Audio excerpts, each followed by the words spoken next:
And we're back at it again with another live one. Hello to all my Bi-Conics wrestling fanatics out there on the internet lands. And welcome to another Friday night faction review of WWE Smackdown. I guess I'm an honorary third member at this point, because mine as well, because I'm only supposed to be running the ones and twos, but You're in all of them, Mikey. You absolutely count. I am the third in this menage a trois. What an interesting place to be. I mean, it's very cozy here. I got great people surrounding me. It is a great time. But of course, I am never alone doing this review. Of course, I am joined once again by John, the professor. I love seeing you. Hi, good morning. Hey. Good morning. First Good afternoon. First week of school. Oh my gosh. I said we survived barely. Yeah, barely. We have so many more to go, but if you can get through week 1 and 2, you're usually okay for a while. It's just the first week is, oh God, I'm gonna die. Yeah, so that's to tell you how our weeks went. Oh man, things didn't get a little bit. A little. That's a very different podcast to talk about. Here's everything that went wrong this week. I mean, in our personal lives, both of us are still trying to deal with school and family and things like that. And then things took a turn when, earlier in the week, we got word that, legend Terry Funk passed away, which was sad. And then literally not like even 24, 48 hours, we come to find that Bray Wyatt, a current superstar that was on the roster, had passed away. And which is what made that even more sad. And I've heard the story again and again and again, is that folks were jumping on Twitter and seeing Bray Wyatt trend, and everyone's first impulse was, oh my God, he's back. Everyone's like, he's coming Friday. There's an announcement. He must have dropped something. Oh my God. So folks are texting each other before hearing the news. Hey, by the way, Bray's passed away. Like, so you were built up because you missed him. And then, it just daggers to the chest after hearing that. Yeah. Wild. Crazy. I heard some conflicting reports. You might have heard bits and pieces. I heard he had a heart condition, and then he got COVID about a year ago, and due to complications from that, he's been fighting through that for months, and sadly just didn't make it last week, which is just horrifying to think about. Right, and that was confirmed by Sean Rossap and the team over at Fightful, which are pretty good with making sure that, what they report on, the sources are legit and all that information. This, and then, I will put this up front to everyone watching this review. This one's going to be a little different. I mean, we're still going to talk a massive amount of shit, because there was some things that I was like, but this is going to be a different review, because the way that we're going to view this SmackDown and also grade it is going to be very different for this particular week, given everything that has happened. Right. And the mini scale does not exactly quantify what happened at SmackDown. It's a little too skewed, right? I guess. So, I mean, yeah, we're going to go through the review, and then towards the end, I can't speak for the professor, but I am going to say my little, I guess, eulogy, my speech a little bit. It's not going to take long, because we'll get into that a little bit, but I want to talk about Bray at the end and how much he's meant to me as a wrestling fan and all that good stuff. But right away, we got to start with the heaviness. So we open the show. Michael Cole greets us, the TV audience, and, everybody in the arena. And he says that tonight's show will be in honor of both Terry Funk and Bray Wyatt. And then he kind of goes through the history of why we do the 10 bell salute, and then proceeds to do the 10 bell salute.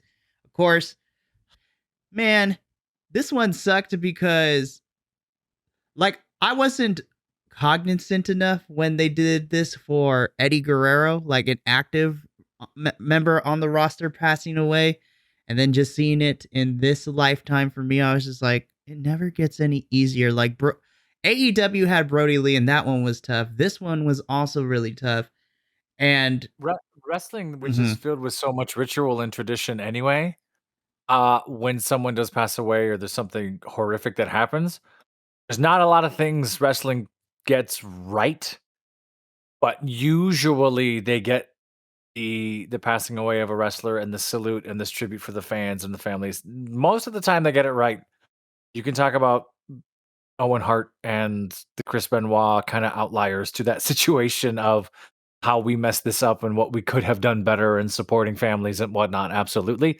But you're right. And it tugs at the heartstrings. They're in an industry of storytelling and morality plays. And sometimes when we break kayfabe, which kayfabe is slowly becoming a myth anyway, when we pull that away, all you have is heart and vulnerability, and you kind of get to see these folks for who they really are. So yeah, it stings.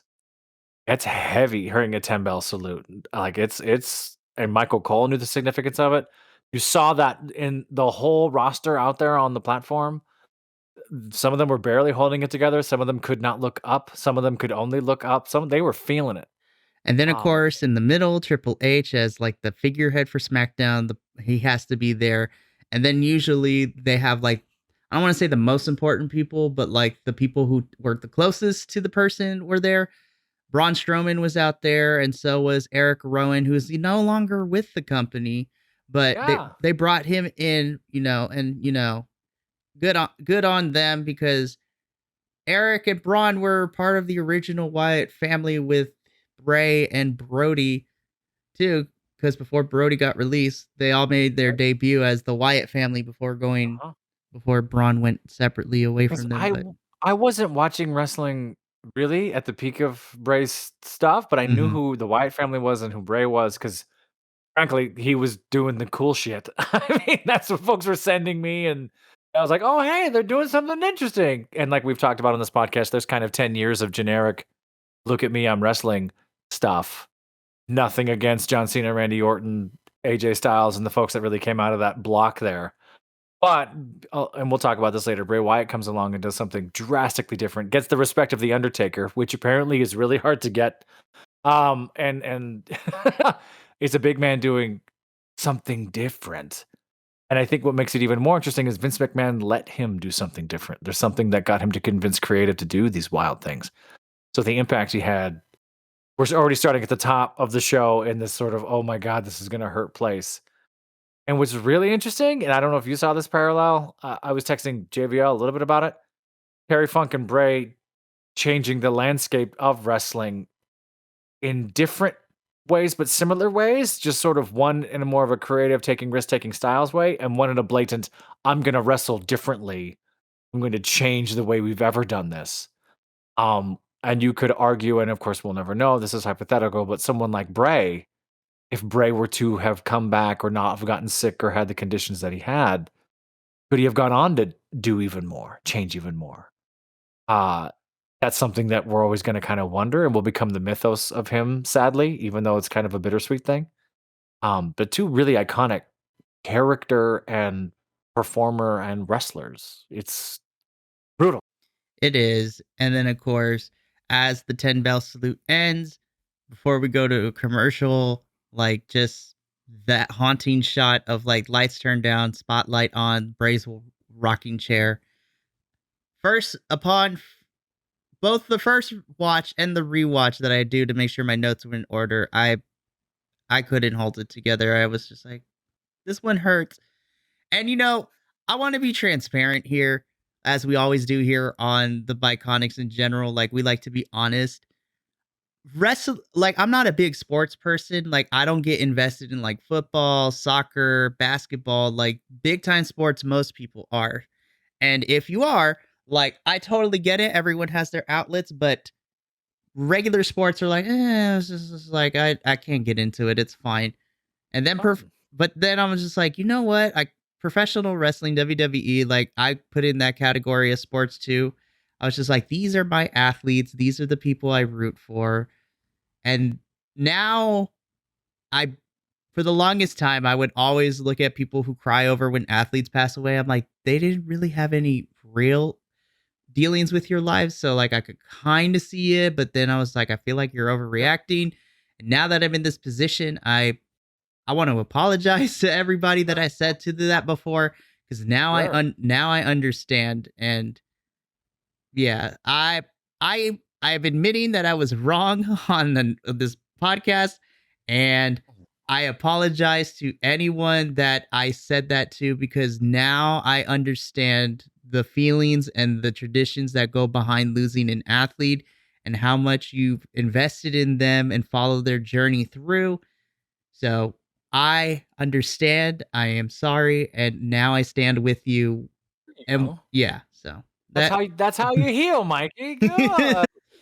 It's Saturday morning. You're healing. That's great. I agree with you. And getting into the big, there's all kinds of things that tie into that human psychology and community and what do we believe in and where do you come from and region versus, ritual and all that kind of stuff that goes into sports, which is why in the end, everything's theater. Like this is all theater stuff.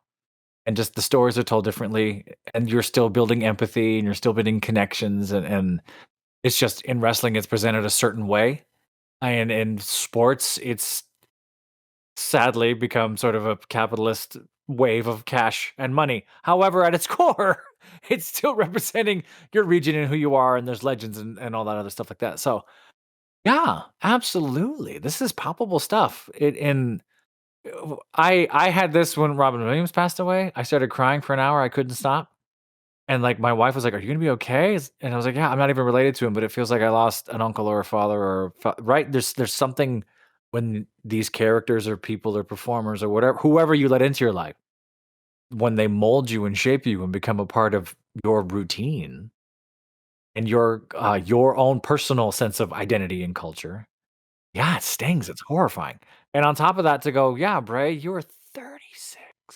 And I think for me, like, even though myself and Bray Wyatt are 6 years apart, just turning 30 back in April, which I know, like, everyone's like, you're not old. I'm like, I understand that. But as I get older, and now that I've hit 30, which is the big make it or break it point for a lot of people in their lives, kind of, well, everyone's different.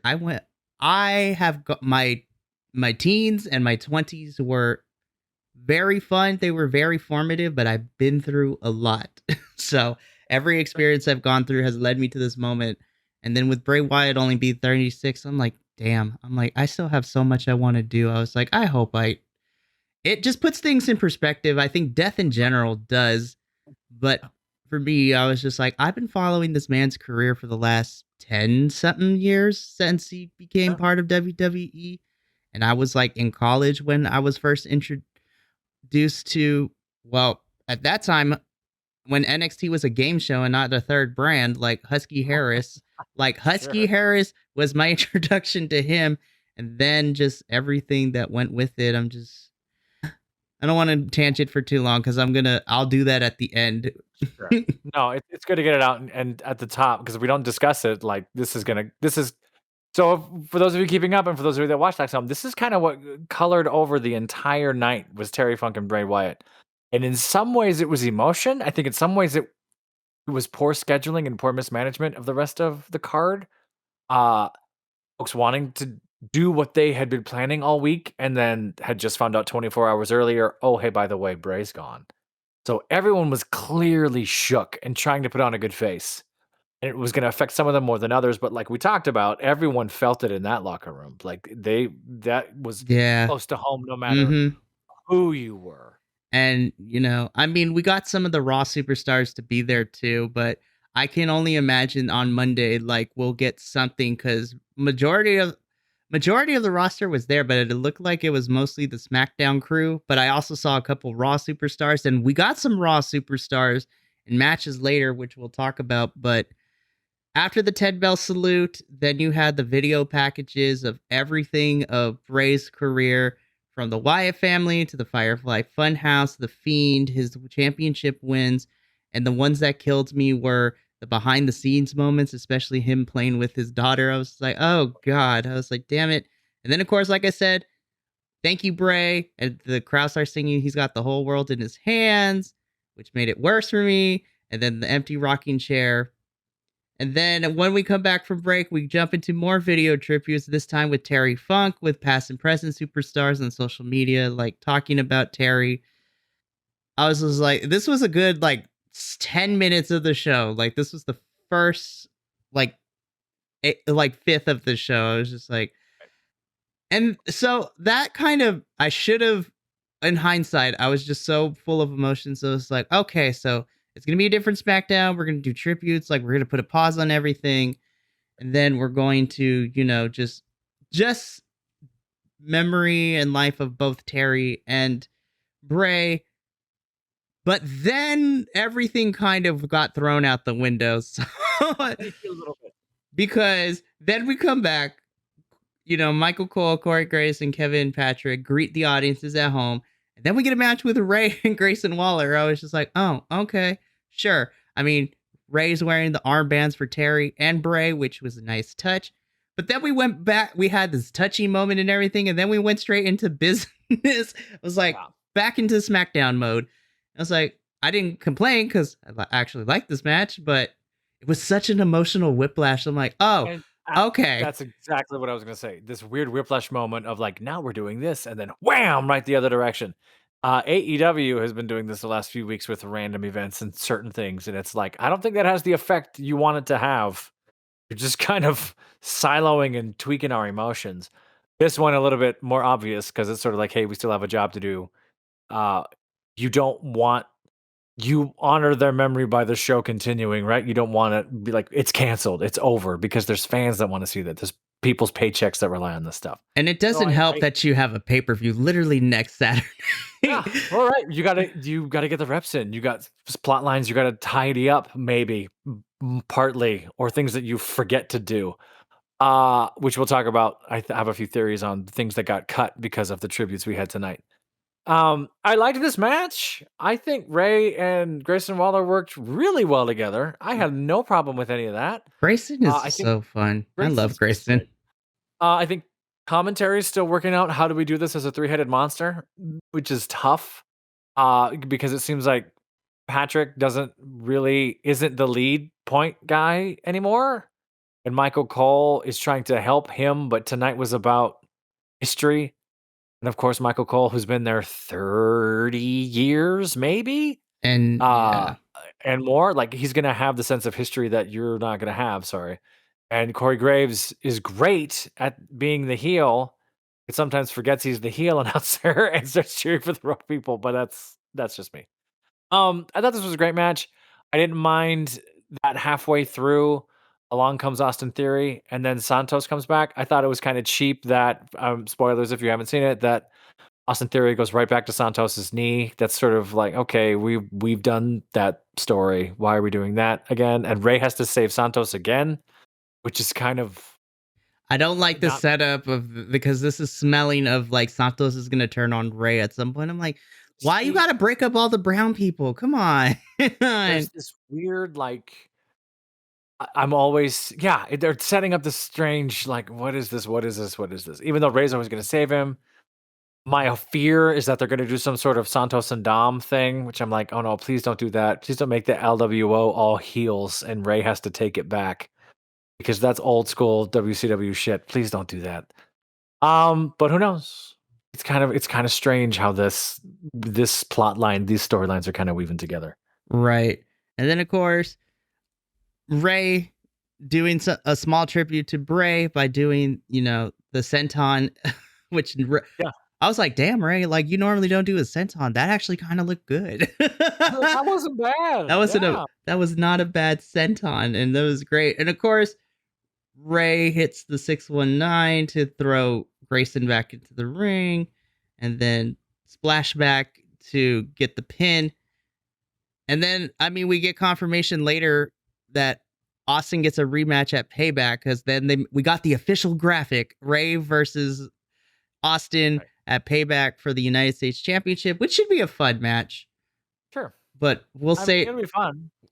We'll say predictions next week. Yeah, we'll say that for that. I don't know if it's just me. I don't know if I need to see it again or if I want to. I wish the story was tightened up a little neater, but for obvious reasons, I could see why it wasn't tonight. So, right. So then from there, we go to commercial. We come back. We see more tributes to Bray when this little video package made me cry. Yeah. Vanessa Hudgens is a huge Bray Wyatt fan. That was adorable. I was like, that's cool. I was just like, it was, see, it was this particular video package. It reminded me, I was like, damn, I forget sometimes, like, okay, so like we at the Bi-Conics, we're in the professional wrestling review game, right? And so I personally forget because I think professional wrestling is so small and it's like in its own little bubble. I forget of how big it has become in the mainstream, like regardless of what promotion. Like when we talk about professional wrestling, like we've had multiple wrestlers transition into Hollywood stars. We got TV shows, like brand deals, like the women like Sasha and Naomi were at Paris Fashion Week.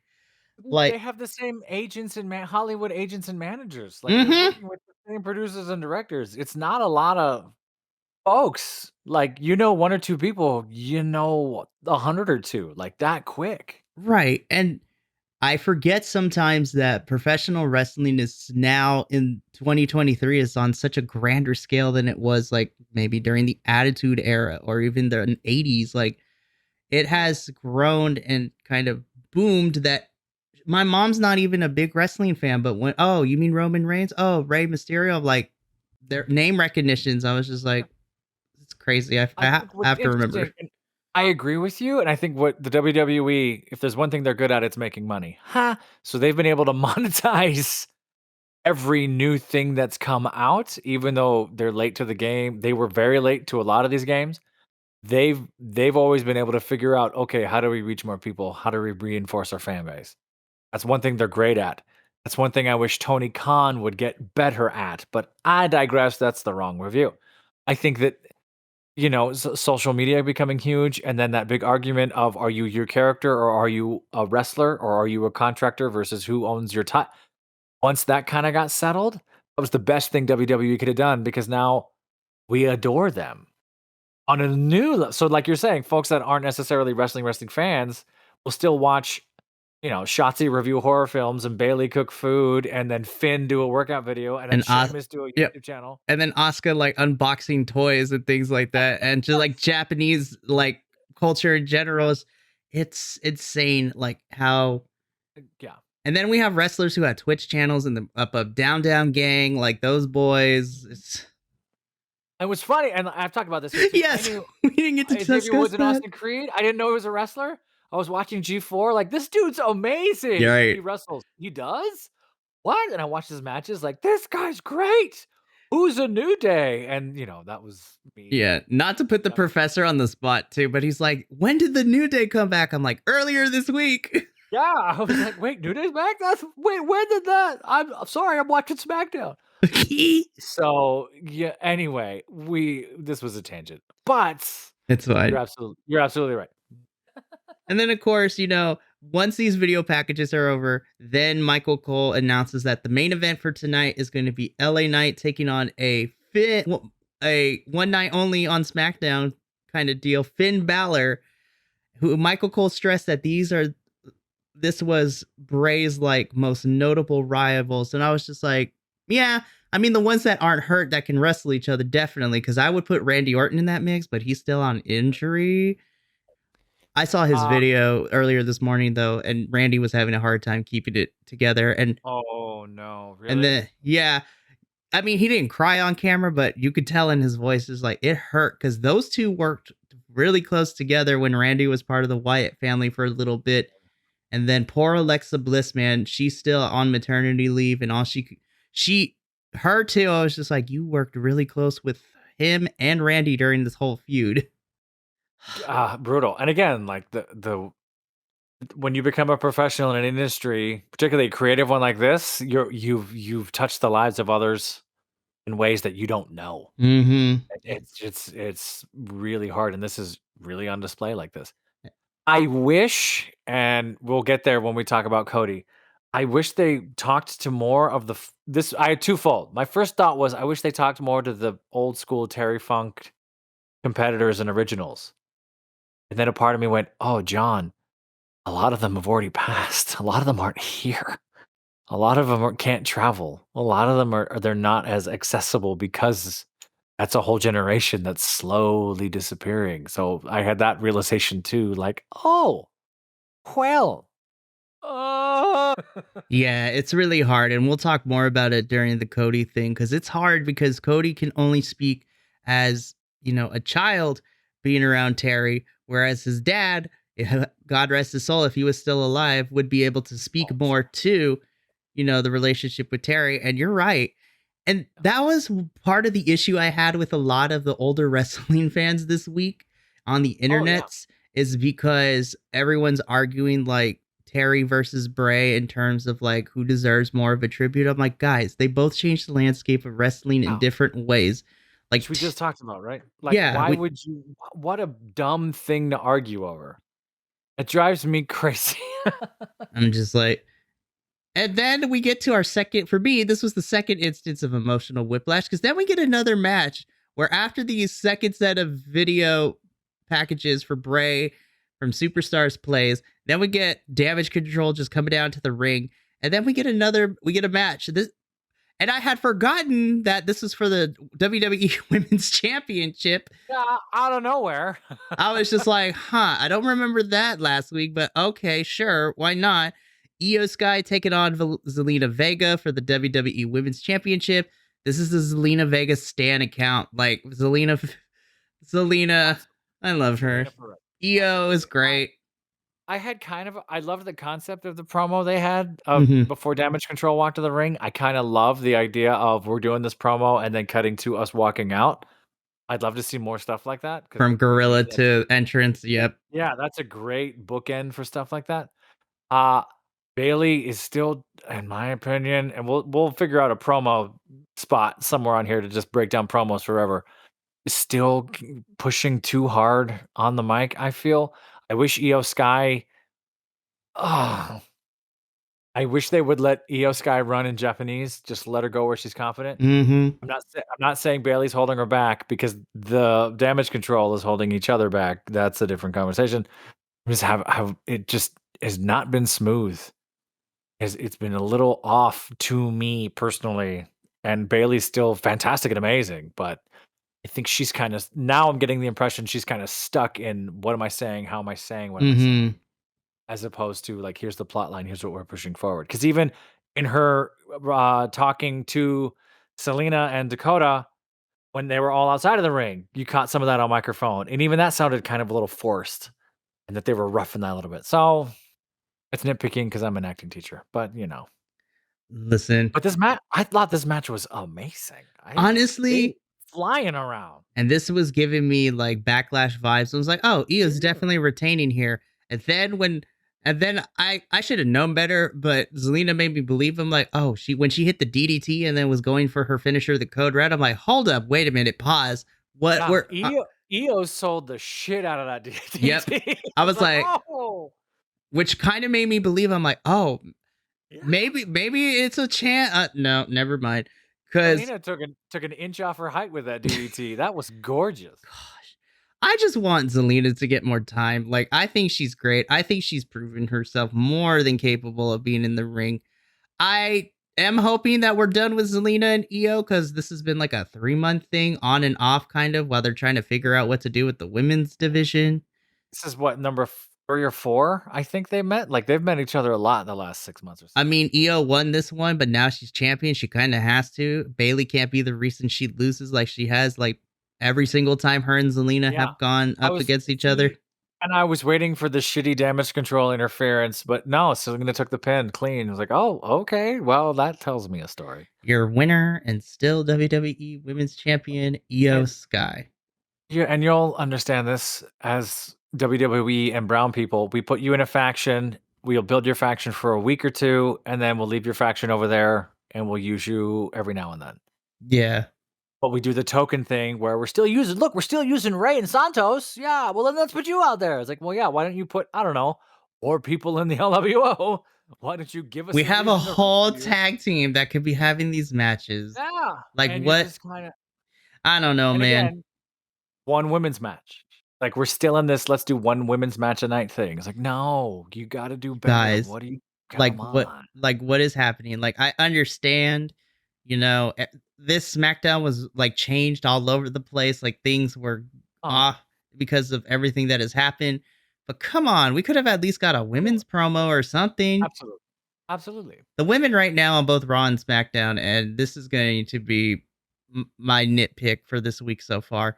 The women's division, I don't know what's going on right now. Like, I don't know what creative is doing, but SmackDown was kind of safe a little bit and we were getting something.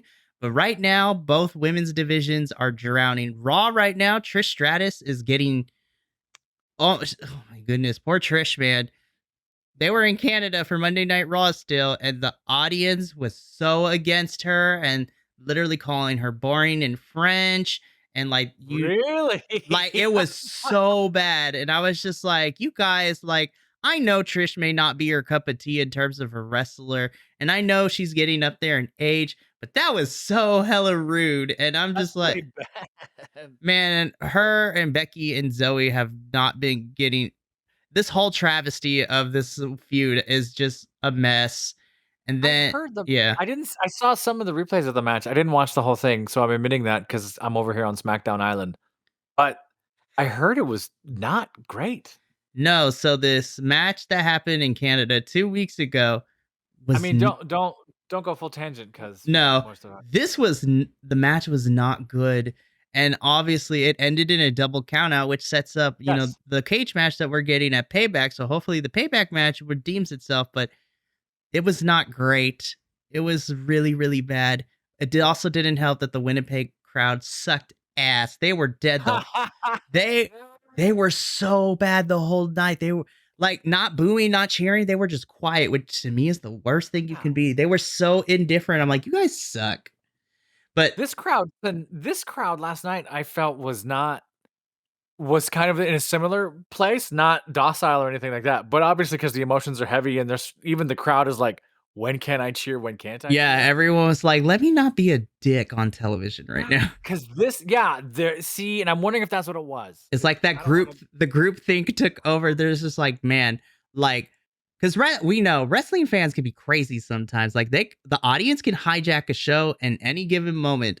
But then when you have stuff like this, everyone starts second guessing, oh, maybe I shouldn't put this sign up, or maybe I shouldn't yell and heckle people. Like, what am I supposed to do? I was just like, I didn't see it so much in the Io Sky Selena Vega match. I saw it a lot in that tag match. I saw it a lot in the LA Knight Finn Balor match. Balor, yeah. Where it was just like, you all are quiet. And Montez does it at one point. Finn and LA Knight do it at another point. They look just straight at the audience like, you awake out there? Come on, we're trying to help. Like, we're trying to get you back. But again, you have such a strange night of emotions and whatnot. The emotional whiplash was all over the place. And then it continued because after this match, Cody comes out and then he cuts a promo to pay homage to Terry Funk. And we touched upon it earlier that it's hard because that generation of wrestlers, a lot of them are passed away or are too up there in age to be able to make the trip to do so. And I mean, that was a very, very, very delicate way of saying that, Mikey. Very well said. Listen, I might be the boss, but like, I am the sweetest teddy bear you will ever meet on this channel. I get it, because they were wrestling at a time where it was sort of, I'm going to put my body on the line till I'm 40, but I'm going to be a legend. So the fact that Terry Funk was even walking in the 90s, and you realize how old he was 20 years ago doing the crazy shit that he was doing. Degeneration, putting over Road Dogg, not putting over, but getting them on the mat with Road Dogg and Billy Gunn, and him and McFoley, Chainsaw Charlie stuff, and madness of ECW. Even in ECW, he looks like he's 80 years old 30 years ago because it's just the wear and tear on Terry Funk. And yes, I mean, Terry Funk is probably one of the last old school, like 60s, 70s catch wrestling, small promotion, territory wrestlers left, really. There's a few out there, sure, from the 80s and whatnot, but not quite like the 60s and 70s folks were. I love hearing Cody's story and his dad. I totally forgot that his dad put him in the Hall of Fame back in 2009, 2010, something like that. That was super sweet. It is heartbreaking and sad, and it's kind of bittersweet where we get to remember these folks. And I saw a video of Mick Foley going to visit the Funk Brothers, and this had to have been in January of this year, I want to say, that's making its rounds on the internet. And it's tough because they can hardly walk. They're really beat up. They're getting taken care of, which is what makes you happy. And they're wearing all the gear because, they love it still. But the reminder of, hey, you know what? If you don't take care of yourself, which I'm not saying they didn't, but this is a business where you the Hardy Boys could be going down that road. We can talk about that another time, because every time I see the Hardy Boys, I'm like, please don't die on live TV.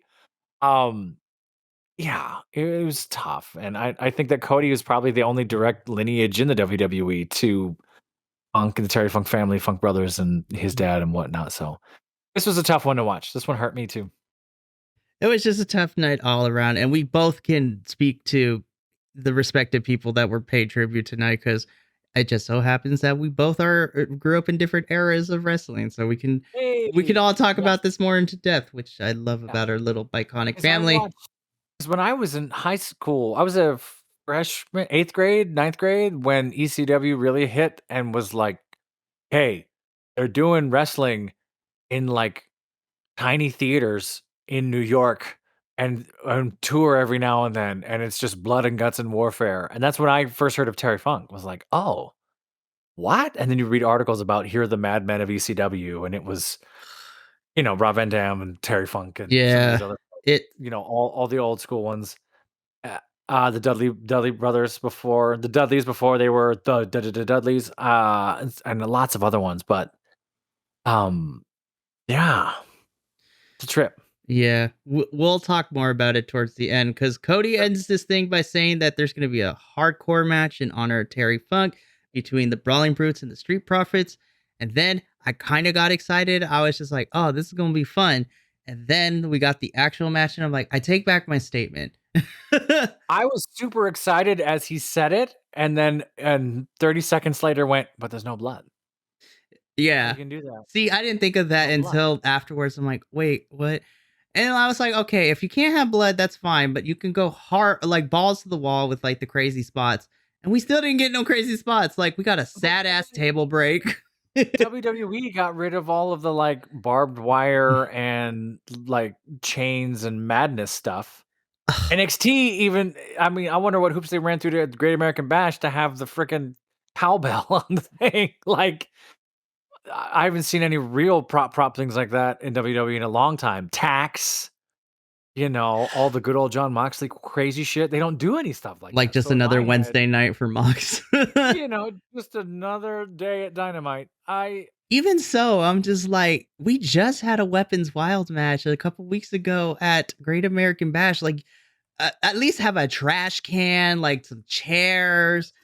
Like a kendo stick, like we didn't even get that. I was just like, are we there yet? Is it tag team time? Yeah, because literally as soon as Cody announces that, we get the sad ass tag team match in honor of Terry Funk.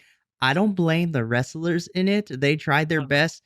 I felt I can smell the restrictions coming from them. It was like there was a lot of things they were told they couldn't do, which made it hard. Poor I feel like I feel like the four of them have been working on a match for like 2 or 3 weeks.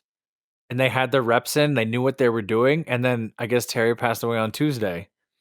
Right? Tuesday, somewhere in there, and they said, hey, by the way, on Wednesday night, they might have said, you're doing a Terry Funk match. And they went, what? Okay. And then Thursday, Bray passes away. So now they're heady. They haven't had time to rehearse a thing, and they have all the restrictions like you're talking about. You can't do any of these things, but you have a Terry Funk match. It's like, what do you even try to do? Like, how do you? So that's a tall order. See, and like I said, like this Smackdown was weird because on the one hand, I want to extend grace because everything happened so suddenly. Sure. On the other hand, though, and it's not fair to compare, but I feel that Vince, Triple H, whoever at this point, whether I still say Vince is still in charge, even if he's in hiding from the feds with his spinal injury, back surgery thing. I'm just like, if the company really cared about its wrestlers, I feel like, but then it's a testament to you as a human being. And, Vince McMahon is a lizard person. I mean, come on. Like, come on. The lizard people with money? Absolutely. Because, and again, you don't want to compare, but I can't help like the blueprint for a tribute after a wrestler on the active roster passed away, as with Bray Wyatt. And then if you're going to throw in a legend like Terry Funk into the mix too, you can pause for a week, and you can either have your show just be strictly a dedication, or you can do what they did when they honored the Briscoe that passed away. You do a separate special that you tape and air as a special, or like put it on an exclusive or something. Sure. This is what happens when you try to do a half-ass tribute, but then you also still gotta tell the business because you got a pay-per-view and trying to sell that, which is literally next week. Man, like, again, I don't blame the Street Profits or the Brawling Brutes. They did their best with what they were told, but this match reeked of somebody told them that they couldn't do X, Y, and Z, and it showed. And then we got a sad ass table break. Yeah.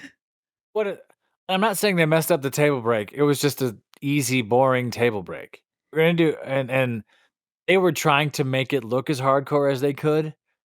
Michael Cole had a line in there when Ridge had Butch on his back and was spinning him around, hitting him with it. Like, look, that's what Terry Funk used to do with the ladders. Like, yeah, we couldn't had a if not a hardcore, like we could have had a TLC match, like like the trophy could have been a barbed wire. You weren't going to use it, but it could have been what's hanging above the ring.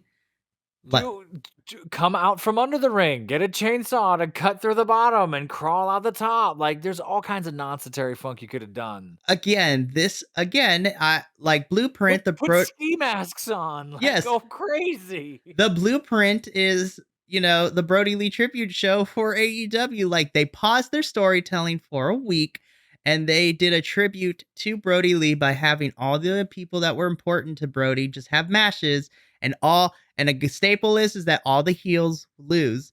So it's just like, but it's fine because like in canon, it doesn't count because it's a special thing. Like storytelling wise, no, wins and losses shouldn't matter. But of course, this is what happens when you still got business to take care of. And it's just like WWE decided they couldn't pause the storytelling for a week to do a true tribute show. And, I agree. I feel like you're absolutely right. And I think this is some of the trouble they ran into with He Who Shall Not Be Named, Chris Benoit, and sort of how do we do this? What do we do? And Eddie Guerrero, and when those sad tragedies happened within such a small time period. But of course it's easy for me after the fact to go shoulda, woulda, coulda, and I'm not in creative. I'm getting paid not enough money to teach a class that nobody wants to take. So I get it. So I'm just I'm just a voice on the internet. However, if you had just given it a day or two, if you would have went, hey, tonight is still Terry Funk. We'll talk about Bray, absolutely. Raw is dedicated to Bray. We have 48 hours to cook us something up. If you just gave yourselves a little bit of time to breathe, you could have come up with 2 fantastic shows. And then you could have had all weekend to talk about, hey, Monday night we're doing something special. And then you could have made the decision earlier on the Tuesday or Wednesday when, all right, everyone, it's Terry Funk night on Smackdown. Bray passes away. All right, you know what? Run it back. Monday is Bray Wyatt night on. So instead of going to the production crews and go, hey, I need 30 minutes of promos, make them beautiful, go. Which is valid. But now you just put so much pressure on your performers, right? Like you just put a lot of pressure on them. Here, carry all this heavy emotion and go put on a show. Bye.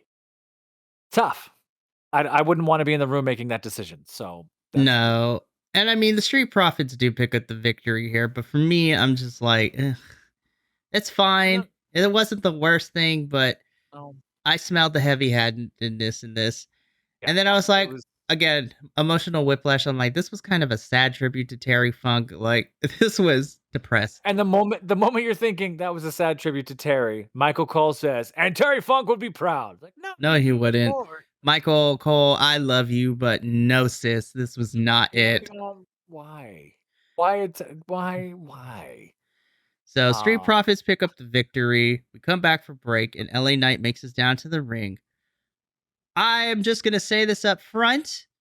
I don't care what nobody says. This was the segment for me of the night, but only because for me personally, from a character study point of view, I love it when my wrestlers allow themselves to break their mold of their character and we get to see the cracks of the human person underneath. And we kind of got that a little bit during this promo. So LA Knight comes out. He does two things. First, he talks about Bray.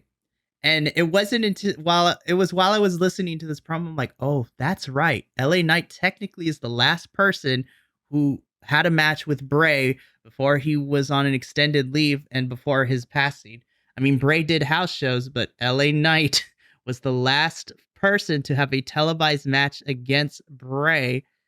And I'm just like, LA Knight was so sad, and it made me sad. I was just like, I don't know if this makes any sense, but like his facial expressions, like I could see the heaviness that was the weighing on his heart with this whole entire thing. And as acting teacher, the subtext of this is sort of, I need to go out there and speak my truth while not falling apart and while still being LA Knight. That's super heavy. And I agree. And I love, to me, he played, not to keep going acting teacher, sorry. There's an opposite line. He has a line in there where I would say you're playing the opposite, where he says, I'm not going to come out here and act like we were best friends, which tells me you might have been just as close. You know what I'm saying? Like there's a part of you that maybe for a while it did feel that way. It's like it's one of those moments. Again, know? I'm not a theater person. I'm not an actor, but like from a writer's perspective too, like with the medium of writing on a paper, sometimes you have your characters to kind of exude the inner turmoil and kind of like the complexity that human emotions are. Characters both on stage, on film, and in writing, they sometimes will say the opposite of how they're feeling, just for like a duality of what they feel out inwards and then what they have to express outwards. Again, it's like the pulling off of the mask to allow your interior to be your exterior. And what's super hard with wrestling is if you're putting on a character, if you're going full characterization of something, you kind of get to break some of that emotional dissonance, right? You sort of get farther and farther away from what is true. So emotionally, that's really hard, which is why acting teachers will be like, there is no character, there's only you, and do it as if, and blah, blah, blah. So what's really interesting with what LA Knight was doing from a performance place, giving this promo for me, it was more of him, the person. And I forget his real name. I forgot his name. I knew his name a second ago, and I forgot. It was more him from the heart. And you could see it. He points at the fireflies.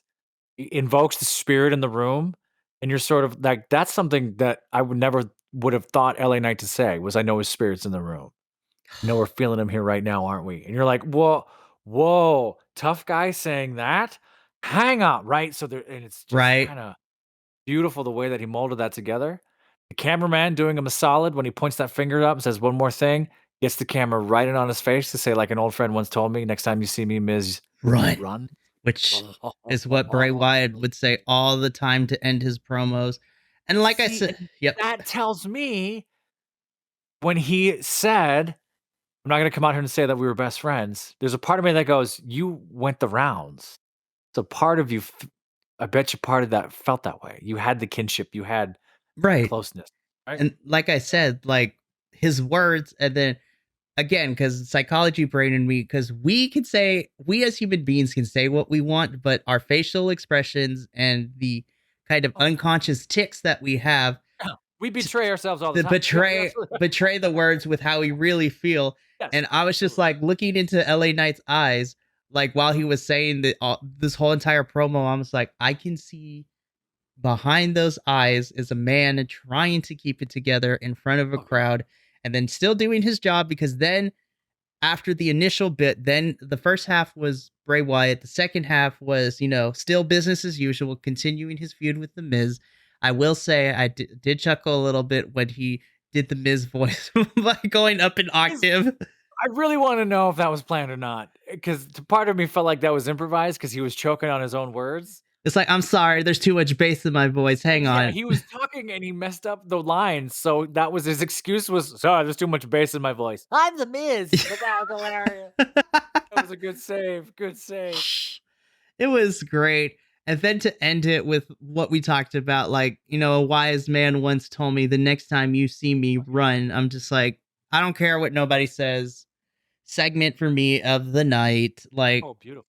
I thought it was great. And then we, you know, this leads into literally this is leading into the main event for tonight. The show went by really fast given everything that happened, but LA Knight takes on Finn Balor, which, man, like, say what you want about Finn's character currently in Judgment Day and how he's being cucked at every single turn, and he's just being a douche. He's just getting rocked all the time. This would be Finn's what, like 4th or 5th loss in a row? Honestly, like, he can't catch a break. He's always losing. He's just getting destroyed. And I mean, but is, a professional and got the pin and fine. I really like this match. I did too. I do feel like the crowd after that LA Knight promo had the wind taken out of them, like we were just talking about. Like, oh, look, it's a tough guy being emotional. Oh God. And then the rest of the crowd, like, I want to cheer for you. It's not that I don't like you. I'm feeling things. And I'm feeling things really hard right now. And, watching the match, and I think they were genuinely interested, but Finn and LA Knight are still trying to, rally them like, hey, are you still in the building? Let me know you're out there type of stuff. What a complicated and difficult spot to be in to close the show. And a tribute show like this. And I don't know if they knew they were going to wrestle each other. Because Finn should be over on Raw, right? Technically, because the draft. Technically. And then, the news reports leading into SmackDown tonight told us that everything got changed and rearranged. Yeah. Things were going to be different. And then certain people were being flown out to be there. Right. And I think that's why all of a sudden the Miz LA Knight thing was an afterthought. I feel like it was put on pause. Yep. It was supposed to be a bunch there. I bet you there were going to be promos and interferences and all kinds of stuff in whatever it was tonight. It probably very well could have been Austin Theory, LA Knight, just to do something and then to see what, like, I feel like there was matches moved around. Well, and we talked about this last week at the end when we talked about the bumpers, because we were still going to get Ray versus Grayson. We were supposed to get Jimmy Uso tonight, and that didn't happen, obviously, which honestly, I am so happy. Not because I'm done, not just because I'm over the Bloodline storyline, but I feel like it would have been in poor taste. Like, I'm just saying. Really shitty to be like, look at all these tributes. Let's go right back to the Bloodline. It's like, no, I don't want to do that. No, and I really did like this match. What surprised me even more was the fact that, again, tribute shows, wins and losses shouldn't matter, but LA Knight, because usually LA Knight's wins have been questionable in some cases because, he's being he won clean. Like, there was no schmozzing, there's no low blows, there wasn't like anything. LA Knight won clean, and I'm just like, y'all just set him up as pure. Let this man be a babyface. Let him be a cocky babyface, and I'm so behind it. I was watching some of his NXT heel stuff, and I really enjoyed it. It's really funny how similar it is to him as the face. It's almost the same, which is, I think, why the Attitude Era joke and comparison works. Is it's sort of, they're supposed to hate you, but they like you. Why do they like you? And LA Knight just goes, I don't give a fuck.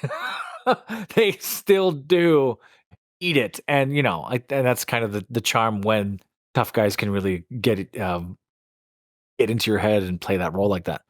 I don't know where they go with Finn and Judgment Day and all that other stuff. It's just getting messy to me and what's going to happen.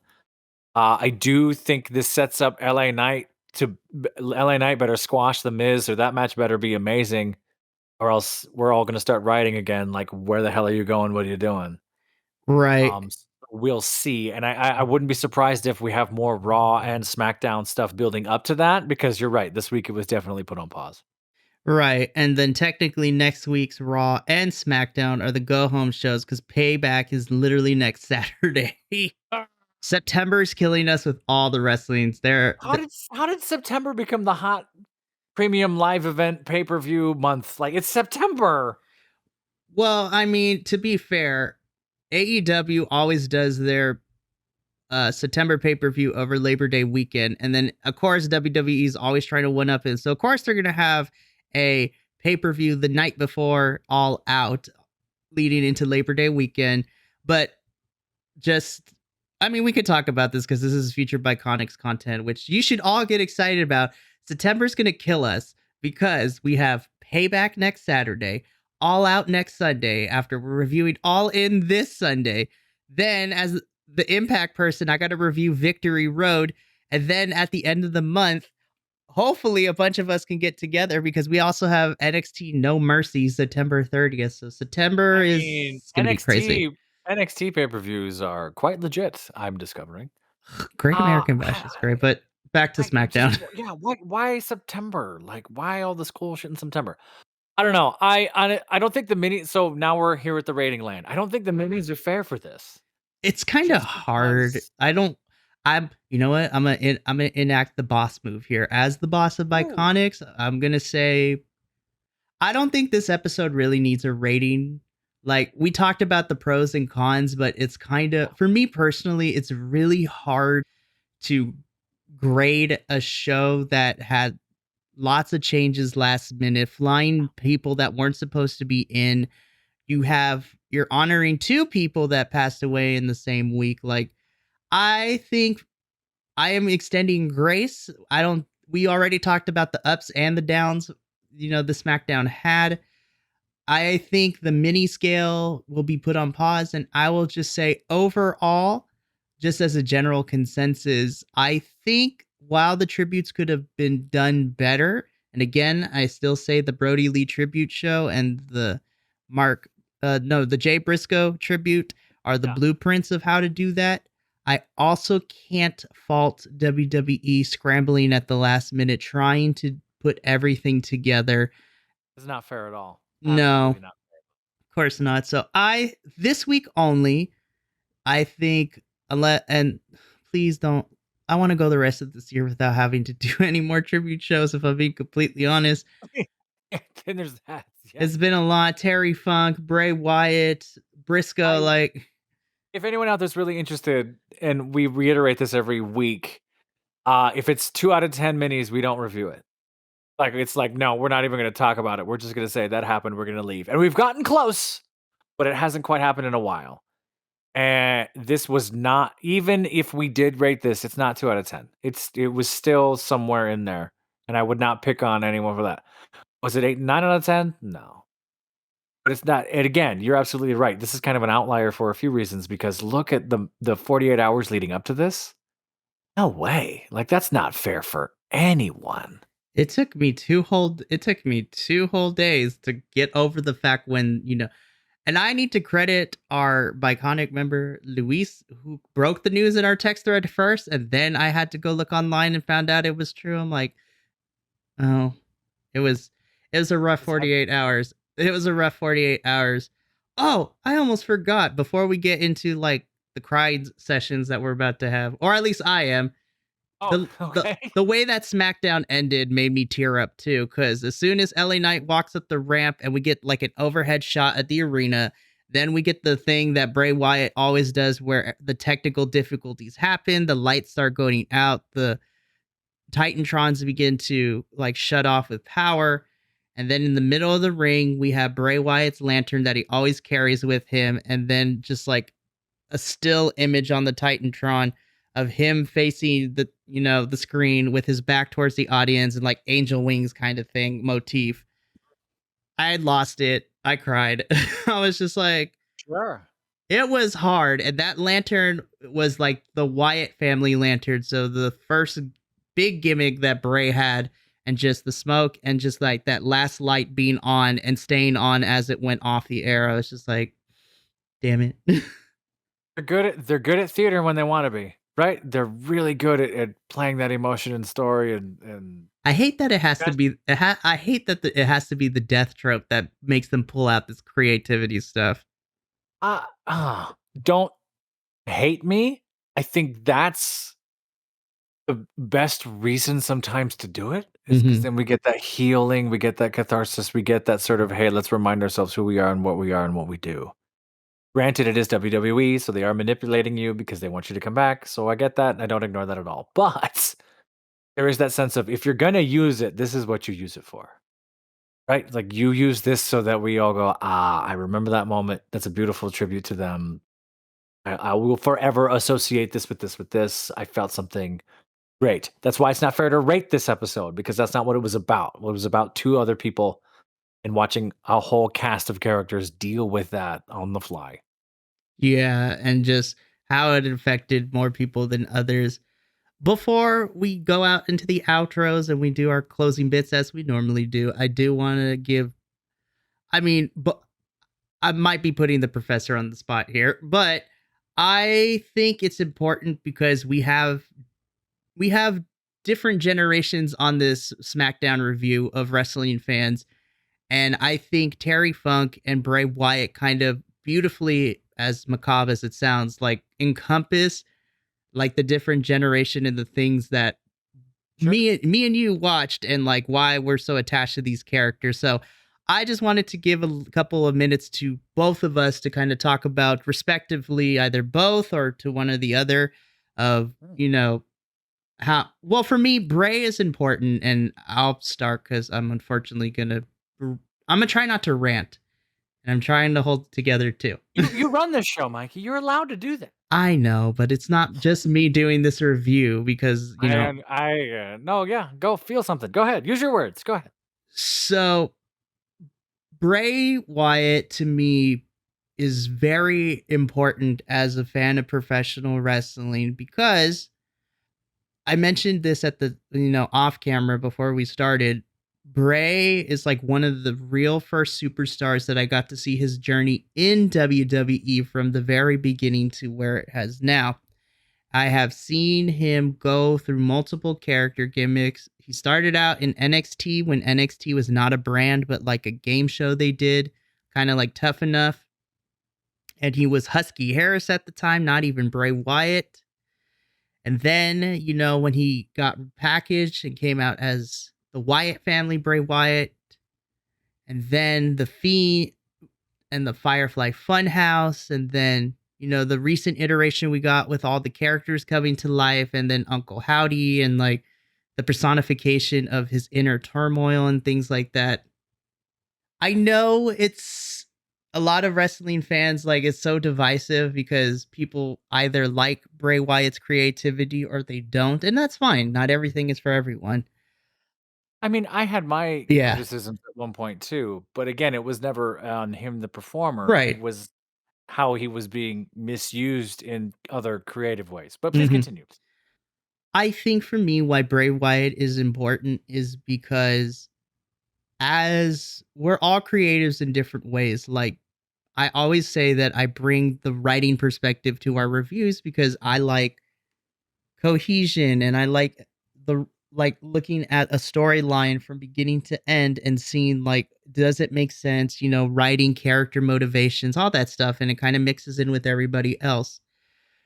Bray Wyatt was actually Bray is a big inspiration that kind of got me into writing in general, and in a weird way, like, he was one of the catharsis of wanting me to start running TTRPG games and writing stories for them, just because of the unbridled creativity and what an individual can bring in terms of just the not being limited to just certain things and just going balls to the wall, doing whatever, and just finding your own lane and doing it.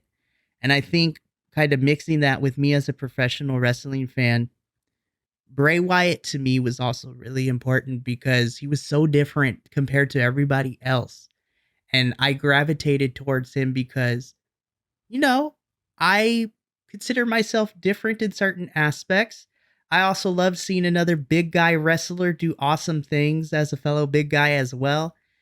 And I'm really gonna miss Bray because this one hurts, because I followed his career all the way to what it is now, and just him being that inspiration for me in terms of my writing, and then just, feeling seen and accepted in terms of certain aspects as a wrestling fan. I think that's what I'm going to miss the most, but I'm really glad that the time we got with Bray on my television screen and being able to follow his career for the last 10 years has truly been an honor and a privilege, and I'm going to miss him, but I know that he left a beautiful legacy, and that's something that can't go away that easily. So, Bray, may he rest in peace, may he rest in power. I miss you. A lot of people miss you. But thank you for everything that you have given us and everything that you've given me and inspired me to be able to go out of my way and do so. That's my thing. I'm not gonna follow that, Mikey. That was beautiful. Come on. But I mean, that was fantastic. Mikey. Yeah, and you're absolutely. This totally hurts, and the fact that like we were talking earlier a little bit, like the fact that these wrestlers have such an impact on us, like you were talking about sports figures and whatnot, right? I'm glad you have come to that realization and you kind of see it like, oh yeah, these inspirations that feed other elements of who I am and identity and whatever else. Absolutely. And what's kind of beautiful about what you said is you're not the only one, which is a testament to what Bray did. Bray has done that to countless others who would feel the same way. And it's only a matter of time. And that's when I'm feeling it now. Absolutely. I'll really feel it in about, I don't know, 5 years, 10 years, when those first wrestlers come out that start doing the Bray tribute, where a kid brings out a lantern or a kid puts on a mask or a kid does that weird Reagan exorcist thing all of a sudden. And you're like, whoa, I know what that is. I'm welling up now thinking about it. I know where that came from, right? That's when you really start to feel like, oh yeah, now you're in the collective subconscious. Now you're out there really creating these generations of characters and stories and the folklore that's in professional wrestling. That's where, and Bray represents all of that. My best to his family, and I hope they get taken care of because they absolutely deserve it, and I'm sure they will. I'm sure there are other wrestlers and folks will come together to salute them and help them and pick them up too. I mean, Terry Funk was awesome. We can talk all day about Terry Funk too, but we have to leave it there, Mikey. I'm not gonna pile on after that. That was beautiful. All right then. Well, Mikey, what else do we do here? Bring him back up. Bring him back up. So, one of the beautiful things about us here at the Bi-Conics is we treat each other like family, and we want you to be part of our little internet corner family that we have over here. So, if you like what we do here, make sure to hit the bell notification, subscribe to our YouTube channel. Follow us. 45 of you. Thank you all 45 of you on this day and time. Thank you so much for being a part of our journey. And I'm happy for all of you that are liking what we do because we love doing this.